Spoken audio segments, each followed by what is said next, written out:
पुरान समय की बात है। एक छोटा सा गांव था हिमराग। वहां के लोग सीधे साधे थे और प्रकृति की पूजा करते थे। गांव में एक 18 वर्षीय लड़का रहता था, आदित्य। वो बाकी बच्चों से अलग था, शांत, गंभीर और हमेशा किसी रहस्य की तलाश में रहता। एक दिन आदित्य अपने दादाजी की पुरानी किताबें देख रहा था, तभी उसे एक टूटे हुए पढ़ने पर एक नक्शा मिला जिस पर कुछ मंत्र लिखे थे। अरे ये क्या मंत्र, कैसे हैं ये? अलौकिक दरवाजा क्या होता है? उस नक्शे को देख आदित्य का उत्साह बढ़ गया। तभी उसे याद आया कि उसके दादाजी उसे बचपन से ही किसी अलौकिक द्वार की कहानी बताते थे, जिसे सिर्फ सच्चा बच्चा ही पार कर सकता था।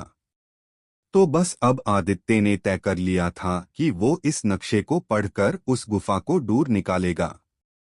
अगली सुबह आदित्य ने नक्शे की बात अपने दोस्त तने और पाखी को बता दी। क्या? अलौकिक दरवाजे की गुफा?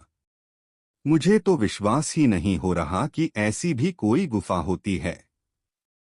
हाँ, मुझे भी नहीं, पर आदित्य बोल रहा है तो बात सच ही होगी ना? सच होगी नहीं, सच ही है। और मैं उस गुफा को ढूंढ कर निकालूंगा। तो बोलो, इस मिशन में तुम दोनों मेरा साथ दोगे कि नहीं?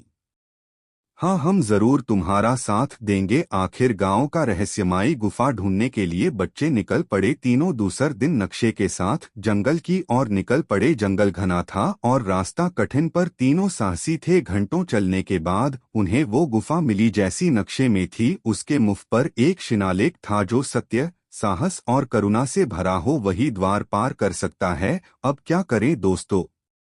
क्या मतलब क्या करें?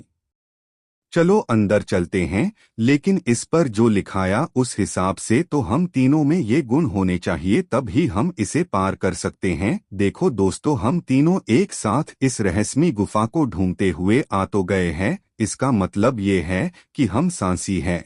और रही बात सत्य और करुणा की, तो मुझे लगता है कि ये गुण हम तीनों में है। इसलिए चलो चलते हैं। आदित्य की बातों से तने और पाखी का हौसला बढ़ा। उस दरवाजे के सामने तीनों दोस्त एक दूसरे का हाथ पकड़कर मंत्र पढ़ने लगे और चमत्कार हो गया। गुफा का दरवाजा खुल गया। तीनों दोस्त अंदर गए और जैसे ही वो अंदर गए, उनकी आंखों के सामने अजीब रोशनी चमकी और एक पल में वो एक नई दुनिया में थे। वहां पेड़ बोलते थे, नदियां गाती थी। आदित्य, ये सब क्या है? ये तो बिल्कुल किसी सपने जैसा है। वो थी